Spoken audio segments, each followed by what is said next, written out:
what we're talking about today, which is around technology and inequality. And I'm going to speak to a paper which Tristram was an author on, and which we drew very heavily on examples from New Brunswick, which Tricia has driven, called Challenging Social Inequality Through Career Guidance, Insights from International Data and Practice. It's a very long paper, covers a lot of ground, but there's a short kind of version which touches on many of the issues, which you can also look at. And in the paper, what we do by starting is we use data from the Survey of Adult Skills. So this is survey data with young adults, and we look at the employment outcomes of people with comparable qualifications, similar levels of education.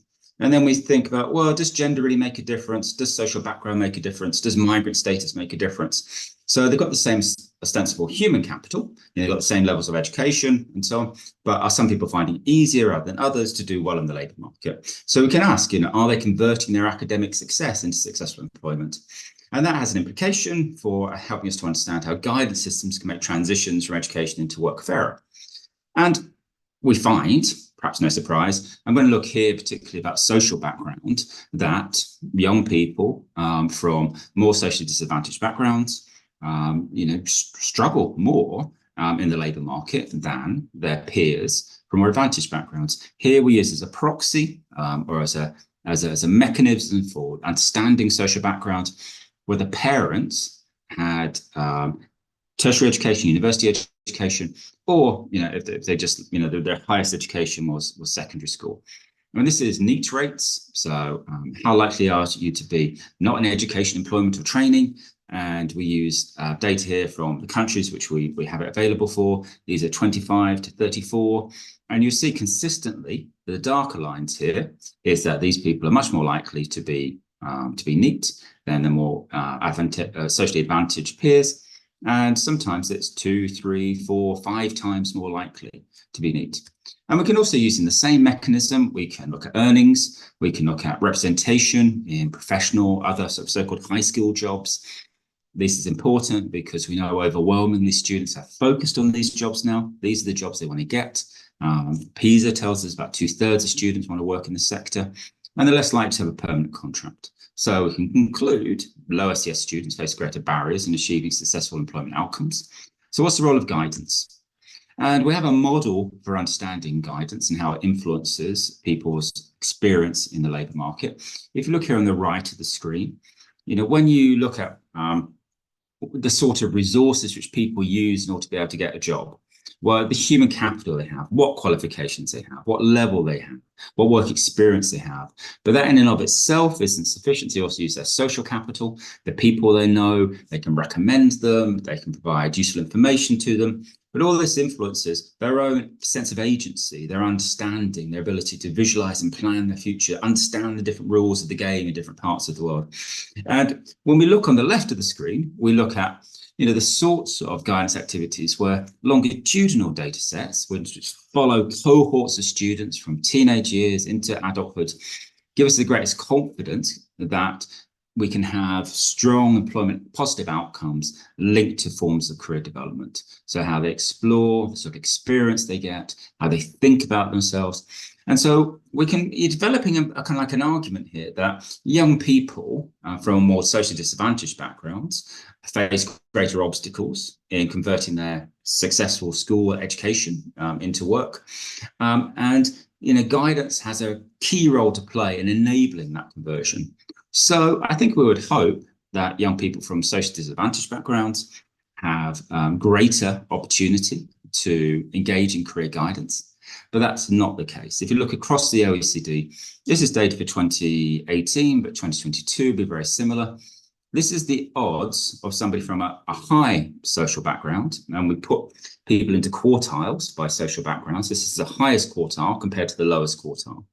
And basically, if you're from a high quartile social background, and it's not just parental education, it's parental occupation, parental cultural consumption, they're 1.7 times more likely, those students, those children, to have been to a job fair. 1.5 times more likely to have job shadowed in a worksite visit, completed a careers questionnaire. And so we see this very strong pattern across countries. And then we think, well, the internet, that's more democratic. Perhaps low income, low SES students would be more likely or as likely, to use the internet to research information about careers. We see very consistently here, we've got the bottom quarter against the top quarter, and country after country, this is data for 2022, we'll see this consistent pattern that we could argue that those who need it most because their family resources are more limited, often in terms of the careers which they want to achieve, use the internet less, except when you get to Switzerland and Germany. They're the only two we see.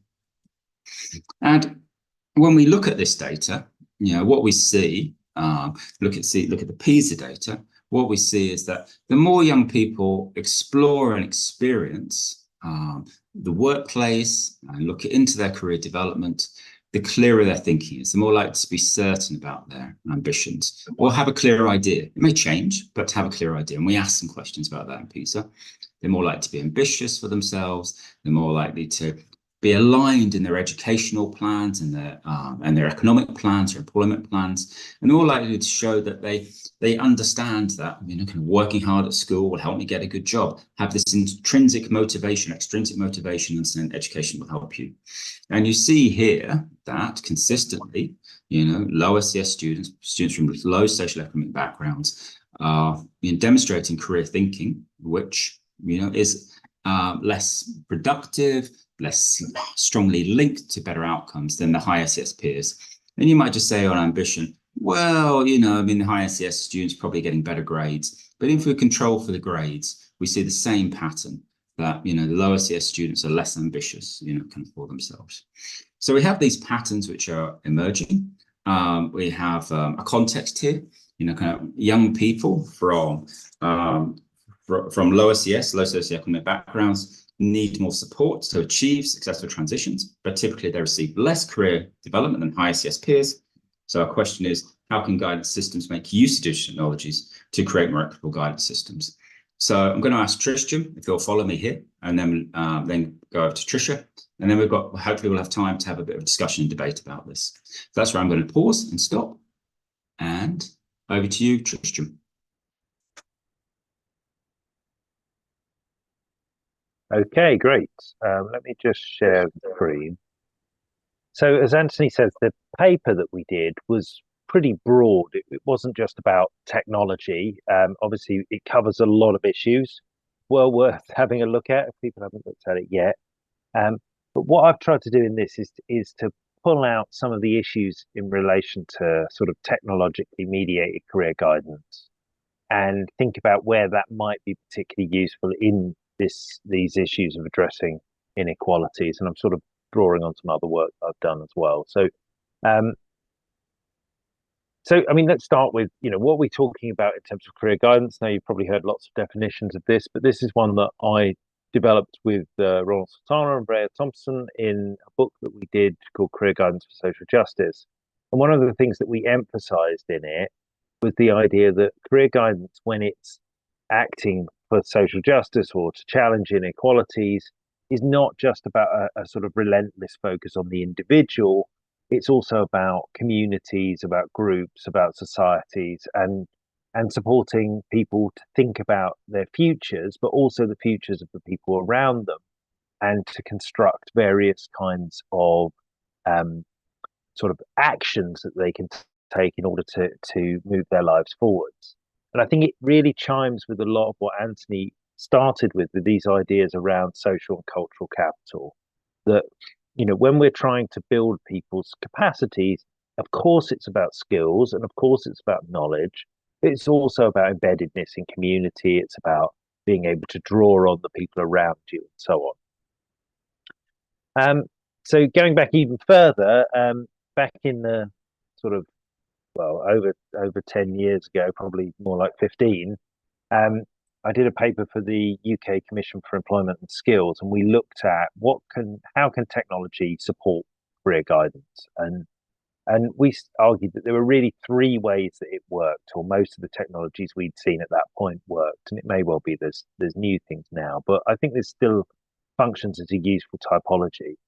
But when you're doing career guidance, you can support that with digital technologies, with new technologies, as a form of providing information to people. So that can be all sorts of information. It doesn't just have to be sort of statistical information, facts and figures, and so on. Job descriptions or occupational information. It can also be qualitative information, so videos, multimedia content, things that help you visualize what a particular job or career is about. Some of that idea actually starts as it becomes more kind of real. It starts to give you something that perhaps can start to bridge some of those ideas of social and cultural capital that we think we mainly get from actual direct interactions with people.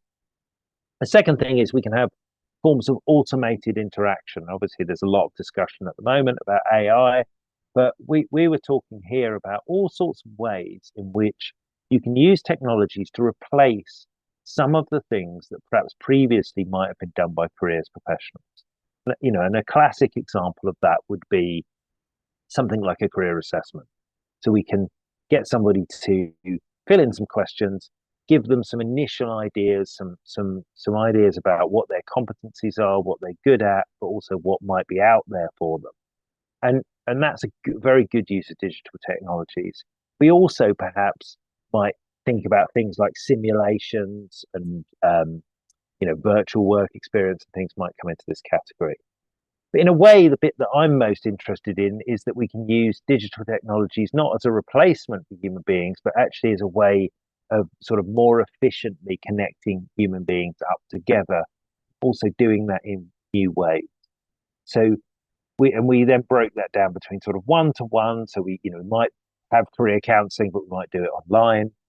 One-to-many or many-to-one type interactions, where so we might have e-learning modules, we might have all sorts of things like that. We might have mentoring programs online, but then very interestingly, we've got this sort of many-to-many world. So people are already developing their careers in environments like LinkedIn and Facebook and so on.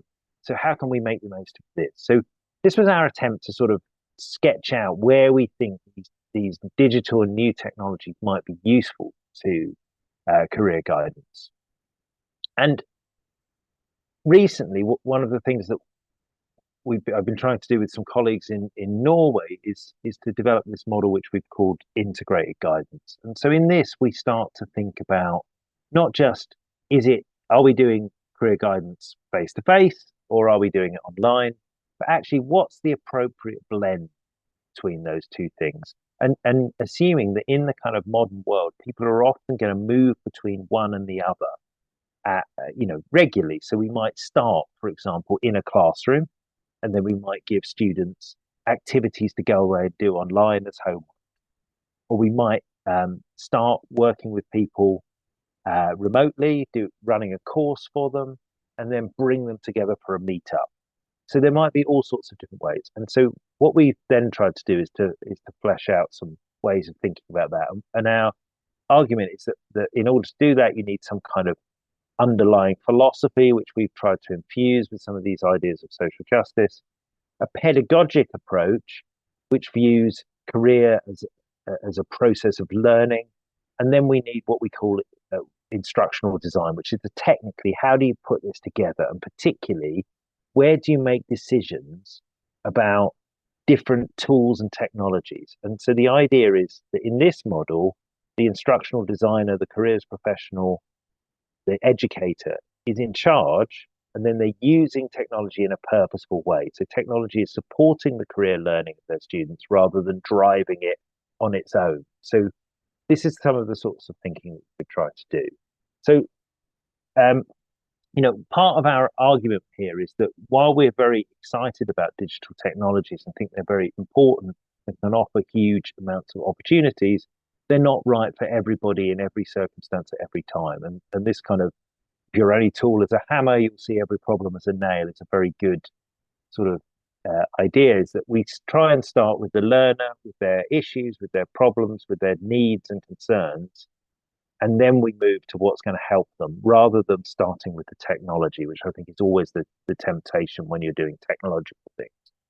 So I'll just show you a few examples. So in the paper that Anthony and I worked on, we sort of looked at different forms of practice that might be useful in addressing these inequalities that we found in a lot of the data. And we sort of broke them down to these 4 categories. So support for disadvantaged groups, building social capital, increasing the capacity of guidance practitioners, encouraging critical understanding. So I'm just going to give you quickly an example of each. So the first one is okay, we can we use new technologies? Well, if we want to help people, we want to have more equal societies, we need to often direct additional support to disadvantaged groups. Can we use technologies to help us? Well, one example that we've seen of this is in Brighton in the UK. The Youth Employability Service really embraced technology, really embraced social media, Facebook and other tools very early, and started to create a kind of blended service that brought together face-to-face services, but with lots of interactions that were going on in Facebook. And they stopped counting mainly just the idea of who comes through the door, who do we help face-to-face. They started to view their service as this blended service where provision was available for people to access in different ways. They found it worked better because a lot of these neat young people were often struggling to make appointments. And so having sort of drop-in and asynchronous forms of interaction were very powerful and very helpful for them. Our second thing is this idea of increasing the capacity of careers professionals. So our argument here is that if we're going to shift the dial on inequality, we need to help careers professionals to get better at working with disadvantaged groups and have more tools to work with them. So it shouldn't just be projects and initiatives, it should be a sort of general increasing of the capacity of careers professionals. So My Future in Australia is a good example of a service that's tried to do that and use technology to increase the capacity of careers professionals. So they've got so essentially My Future is a careers information and career assessment set of tools. They also have an area of their website which is aimed at careers professionals and teachers, and includes what they call the Insight series, which I've contributed a number of papers to. And these are really supposed to be sort of short bits of professional development for careers professionals. And at the moment, they're running a big campaign around sort of transformative career development, social justice, access to decent work, these kinds of issues. So it's a very good example of where we've got an online community of professional development for careers professionals, sort of developing their capacity to work in these issues. Okay, so then our third category was this idea of building social capital, so giving young people access to people who they otherwise wouldn't have met. And a really nice example of this is the virtual TET program in Finland, which is essentially a kind of virtual work experience type of program. So you can go online, you can do some sort of have some home experiences, have some interactions with people, but do it all online. So this is the sort of things that we'd like to see. And we've seen quite a lot of people exploring these different things, ranging from just kind of online mentoring, pairings, through to really immersive kinds of online interactive worlds. And then finally, we've got the idea of sort of encouraging critical understanding. And in this, we emphasize the idea of norm critique, which is a set of programs in Sweden, which talk about how you can support young people to think about sort of non-traditional roles. So this one's particularly focused on gender. And we include, and we talk about a couple of sites from Sweden that use this kind of norm critique sort of theory or approach to underpin things like interactive videos to get primary school students to think about their futures and to think about whether they want to participate in the university. So what we're trying to do in this is not just to give people information, but to encourage a deeper kind of investigation into what is the nature of work, what are some of the ups and downs of it, what are some of the problems, how does power work in it. So it's really encouraging people to think quite deeply about it. Just to finish off, I'll emphasize we've got a website which we call Career Guidance for Social Justice that addresses a lot of these things. I think hopefully people will have come across it. If you Google it, you'll find it.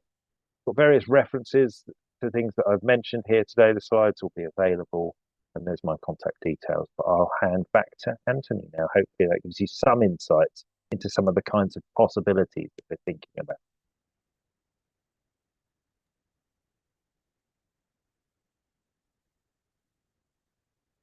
Thanks, Tristram. I think it'll probably make sense if we go straight through to Tricia now. And this actually mirrors the structure a little bit of that working paper that we looked at establishing the problem, look at some of the solutions, and then we drilled down into one area, which in this case was New Brunswick. So Tricia, over to you, and then we'll have a chance for discussion and questions. Thank you so much. That was that's wonderful, and I feel like it was a perfect segue into everything I'm going to share with you. So I'm really happy to be part of this discussion on digital technologies and looking at the potential it has in challenging inequalities in career education, and certainly something we've been talking about a lot here in New Brunswick, Canada. So just to set the context of what I will be sharing, I wanted to share, first of all, the New Brunswick Career Education Framework, which is part of this article. So you can use the QR code if you're curious, if you'd like to see that framework. So that the framework was developed and published in 2023 as a collaboration between the New Brunswick Department of Education and Early Childhood Development and the OECD Career Readiness team. So the intent really with the framework is to have outcomes that can universally be accessed by our learners so that they have a foundation or have the foundation required for a smooth transition to life, learning, and or work. So just to give a little bit of the structure to the framework, it does draw heavily on the OECD's 2021 career readiness research and the 11 career readiness indicators of better employment outcomes linked to teenage career development activities. So the OECD clustered those indicators into the 3 fields you see on the screen. And in the New Brunswick framework, we adopted that same structure, but we call it our 3 big ideas. And again, these big ideas were adopted, and this structure was used and developed based on the evidence of what best prepares young people for their future pathways. And so as we're talking today about digital technologies, we really need to be thinking about access to this learning. If we know this makes a difference in the lives of young people, we really need to be thinking about what can best support them in achieving this learning.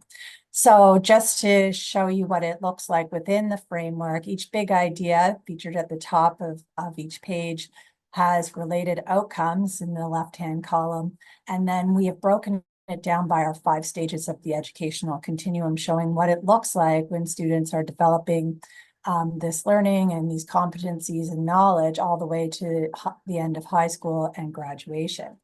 So there is, it's not the one on the screen, but there is one specific outcome in the framework that speaks directly to digital technology. So there is an outcome where we are hoping that students will make use of online tools in their career development.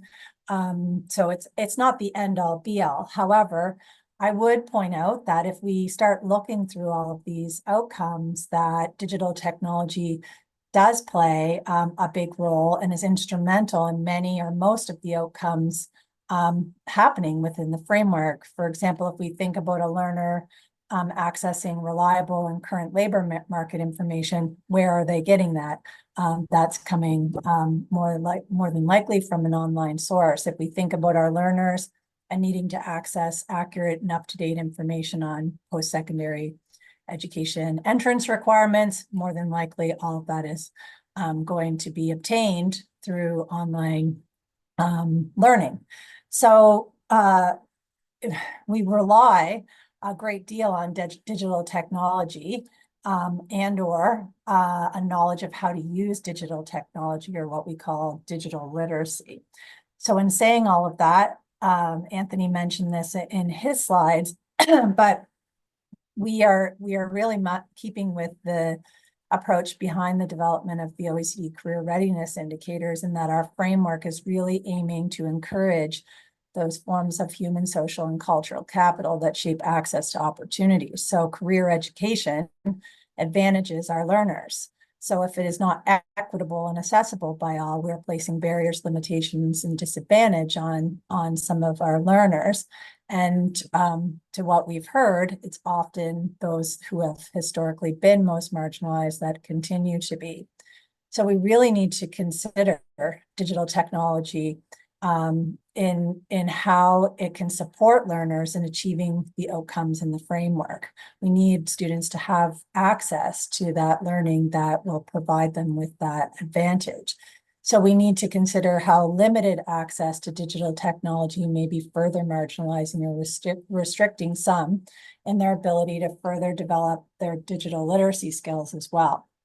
So one of the things that we have adopted in New Brunswick is a new model for, for transitions. So Hopeful Transitions model is a model that we've been piloting this year in 10 of our high schools. So the model moves beyond navigating transitions and focuses on proactive planning to foster positive emotions about the future. So the model is a new direction in career pathway transition planning, and it's based on the RTI, or the response to intervention model. And I think a bit of this is connected to what Tristram was saying, where we need to look at more of a personalized approach. So tier 1 is that core classroom instruction or universal learning that we want for each of our learners. So those are those outcomes that have been identified in the New Brunswick Career Education Framework. So the aim is for each learner to access that learning. However, just like numeracy or literacy, we know that there will be learners at different times and for different reasons that will require supports or interventions to allow for them to acquire that learning. And this is where Hopeful Transitions includes a number of items that can prompt school staff to be thinking about individual learners and what they may need for support and or scaffolding of their learning. So this is where I really see digital technology becoming also an opportunity. It may be a support, it may be an intervention.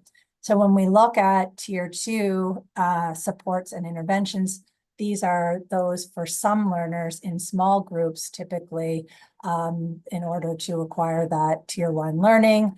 And then tier 3 learning are those interventions or supports aimed at a few learners delivered on more of an individual basis. So as part of the Hopeful Transitions model, you can use the QR code to learn more about Hopeful Transitions. We have developed an online tool, and that's where the QR code will take you. It's to our learning resources within Hopeful Transitions. So it's important to note that digital technology has allowed us to have this website and tool to provide the supports and interventions in a way that can easily be accessed by educators in the system so that they can provide that timely support for that career education learning. In considering equitable career education and digital technology, we do want to consider how digital technology is both a support and or an intervention. It may be the means to achieving the outcomes in the framework in some cases, but it also may be the intervention needed for our learners in developing the skills required of future career pathways. So a few examples. In New Brunswick, educators and learners use an online career life planning tool called My Blueprint. So this tool is offered provincially at no cost to educators or learners by the Department of Education. So having an online tool provides for equitable access in that each educator and learner has access to the same information, reliable resources. So it provides things like labor market information, post-secondary entrance requirements, course selection and planning tools, and budgeting tools.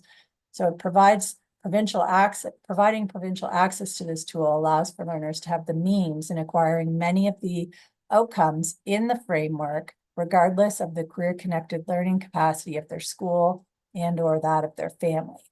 Offering this free tool to all of our learners in New Brunswick is part of trying to level the playing field. However, this does not come without its challenges, and I really like Tristram's slide with the hammer and the nail, because it will not solve all issues. When we consider our more rural areas of New Brunswick, this can present challenges around access. For example, having access to reliable high-speed internet. Further, we have to consider access beyond the classroom and the school. Do our learners have devices such as computers, smartphones, and high-speed internet? And this can be very much limited based on socioeconomic status. So there was, advancements made in supporting these challenges in our province during COVID and online learning, but it really, there is still work to be done. It doesn't negate the importance of offering these tools as we continue to see more and more learners using it year over year. But again, it will not solve all the issues. In mitigating some of the career-connected learning challenges in our rural communities, we've been able to leverage digital technology and offer opportunities to learn online. So in some of our smaller schools in rural New Brunswick, the course offerings and opportunities can be limited. So now we are able to include courses such as the one on the screen, career-connected learning curriculum within our online learning school. This is called the New Brunswick Virtual Learning Center. So learners from around New Brunswick are enrolled in this course and many others, despite their geographic location. So the NBVLC school removes some of the limitations of community, as it can offer distance learning, also things like virtual co-op placements, where those opportunities just simply are not possible within the learner's community. It does not restrict our students to only those career pathways that they see around them. So we have a new graduation requirement in New Brunswick. Each learner is going to be evidencing a career life plan within their graduating year. So this will be happening starting in 2026. So this supports our schools in being more intentional in planning for frequent and ongoing career-connected learning. This is also another way to ensure that each of our learners is getting access to career education and those outcomes in the framework. It adds another layer of accountability and responsibility for everyone in providing the supports or interventions needed so that each learner may access this learning and the development of a career life plan. Further, when we consider that the New Brunswick Career Education Framework aims for our learners to develop the skills, knowledge, and abilities required for their plans and the career their pathways of preference, it's imperative that our learners are developing their digital literacy skills. So having students developing their skills through documenting their career life plans in a digital portfolio allows for ongoing formative assessment and identification of learners that may require additional supports in developing their plan, but also in the development of those digital literacy skills. The last thing I'll share is we've been considering a lot supports and interventions, and I want to point out that digital technology is offering our educators and our education systems the opportunity to advance and move towards better supporting the needs of our educators and learners. For example, in New Brunswick, we have moved our curriculum online, and this allows for a shorter revision cycle. And what this has done for career education is allowed for the framework outcomes to be more intentionally included across the curriculum. So as this cycle of revision becomes shorter, we are seeing any new curriculum or revised curriculum have the outcomes from the career education framework intentionally incorporated across that curriculum. So this provides for more universal access to career education more frequently and across grades and subjects. So we are now able as well with digitized curriculum to have a digital resource center attached to the curriculum site and curriculum outcomes. So this allows for a place for educators to access the supports and interventions that they need in order to deliver the career learning, because I think that what we have heard from Tristram is that there is this human element, and there is this importance that folks are able to access career learning from in person from their educators. And so you'll see on the slide here 3 resource bundles as examples of those that we have developed for educators in allowing learners in their classroom to truly access the outcomes within the framework. So this digital repository makes this possible because educators are now able to use this support to build their capacity and competence in intentionally incorporating career-connected learning in their teaching practice, 10 despite minutes and I'm going to give up. grade or subject. So in closing, the New Brunswick Career Education Framework is career pathway planning for a hopeful future. And every learner really deserves a hopeful transition. So it follows that personalized career pathway transition planning should be universally accessible to all. And digital technology is certainly playing an important role in making that possible. That's it from me, and I'll just stop sharing. Thank you so much, Tricia. We have about 10 minutes left, and now's our chance to have some questions answered. So if you have any questions for our speakers, please put them in the chat and let us know where you're writing us or where you're joining us from. We had a question earlier from Fusun out of Turkey, and they ask, will digital technologies be supportive for social justice or a hindering factor? And this could be a general question, or if someone wants to take this one, they could take this one. Or it could be a question for the panel. Will digital technologies be supportive for social justice or a hindering factor? Well, I think we're all going to have something to say about that, and that's the fundamental question which we're kind of like here to address. And I think within the different presentations, we've established the problem, but also sort of like established some of the approaches, which I think maybe we would feel a bit more beneficial, more likely to lead towards a more socially just system of guidance. And I think, as you were saying, like Tricia, there are these clear issues around access, and there are real clear issues of skills, and they are linked to the social background of students, if we're thinking solely in terms of social economic background here.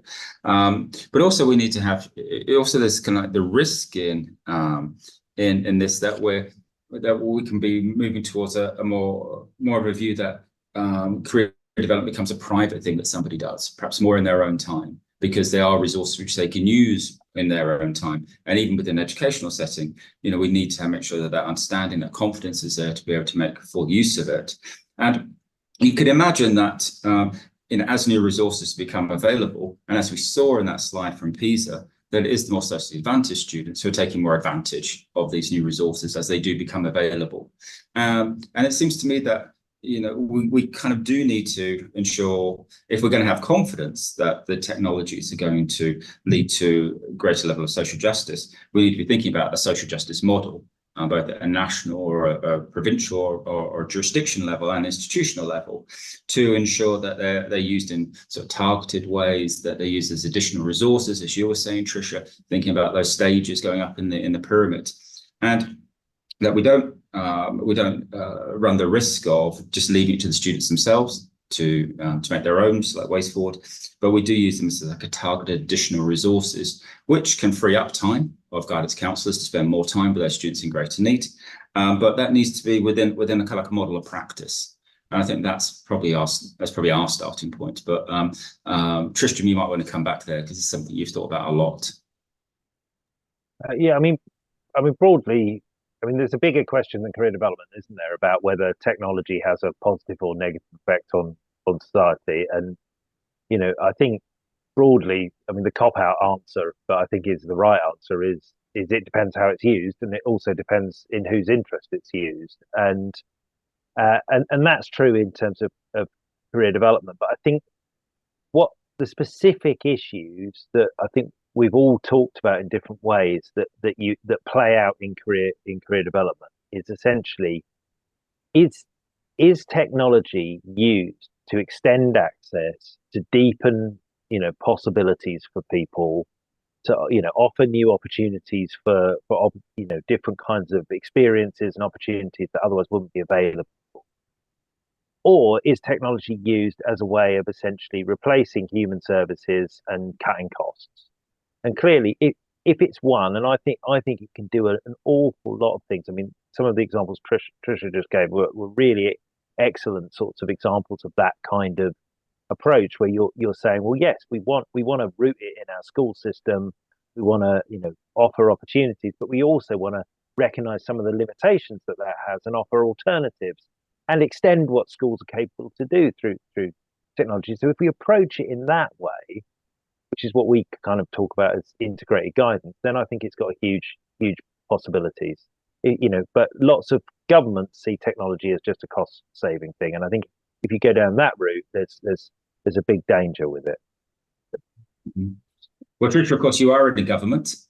Can you have it both ways? Are you looking to save money here, or are you looking to extend opportunity here? Can you marry the two, or is it a net increase in funding? I think that I don't necessarily look at it as a way of cost saving. Time saving, yes. When we think about our practitioners, especially our school counselors within our system, and the amount of time and effort that they would have to invest in acquiring a lot of the information that now they can, get within a minute using artificial intelligence, those types of things. But I would just continue to go back to it depends on how it's being used. I think if it's being used as a support and or an intervention and not a replacement, then, it has great advantage. I don't think that it can be a replacement in order to effectively prepare young people for the future. I don't think it can meet all of the outcomes within our framework, because those things are already identified in the framework, and we could look through it and say where maybe digital technology could assist, support, but I don't think it can be an end all. Great responses. We have time for one more question, and this question is from Sumit. This is a very long question, so bear with me here. He says, or she says, with increase in generative AI tools in the market, how do you see lower socioeconomic students accessing it for their career readiness, thinking and exploring? And what do you think the future looks like? How can we decrease the digital divide through it, as it doesn't require huge network bandwidth and has a free access? If you want to start, Anthony, or perhaps we could start with Tristram or Tricia. Well, I mean, I'll kick off because I think one of the things we're seeing is, and this is why governments are so important here, is that there's been a real proliferation of AI tools, and some of them are marketed very aggressively, towards young people, and they're still sort of unevaluated in terms of the comparison of the experience that students will get from traditional sort of face-to-face. In some ways it might be better, in some ways it might be worse, but there's a lot we don't know yet about how AI is working. Also, there's a lot of concern around bias within them, because they're based upon algorithms which actually reflect the real world. And I think, with the increase in tools, we really need to see them integrated. And the key word that you were talking about, Tristram, and in your approach, Tricia, integrated into, a coherent guidance system, so that they're vouched for, there's confidence in them, there's feedback mechanisms to make sure that if they do make mistakes, they're improved, and that the student then can have sort of that confidence within them. And I think that's something where, we're probably moving towards a situation where we need to see these resources as being a bit more managed, a bit more regulated, and make sure they have a bit more confidence in understanding what they really were and do they do the right job kind of for students. And then we would see just one final quick point. Sorry, I'm going to run out of time and not give you a chance to say anything. So I'll stop there. And I'll say, Tristram and Tricia, do you want to add?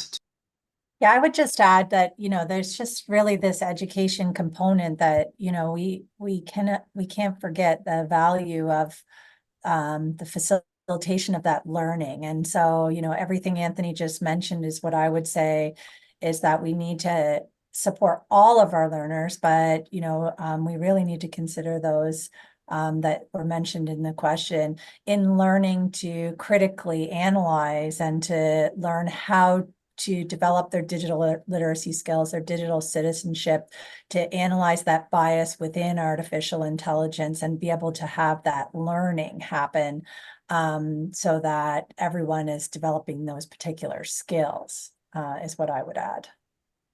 Over to Tristram. Yeah, I mean, I'd really echo that. I mean, I think, big AI is doing a brilliant bit of self-marketing at the moment.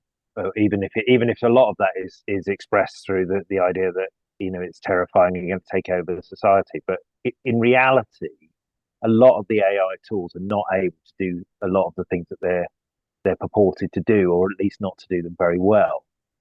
Now, we've been working with a lot of employers who are quite concerned about whether students are doing things like using AI to fox recruitment processes and to get through recruitment processes and so on. And these things do require thinking about, but ultimately what we're trying to do in career development is to make kind of educated, self-managing individuals who can kind of make critical decisions about the tools to use. And I think so AI then becomes one amongst the many tools that people can adopt and utilize. And as Anthony said as well, I think at a higher level, we do want to think about how do we make sure the assumptions that go into these around career decisions like recruitment and so on are transparent and are clear.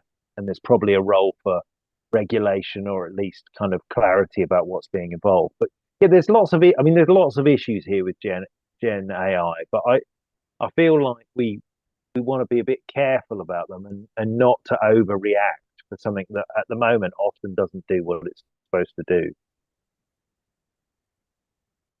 Great. Fantastic.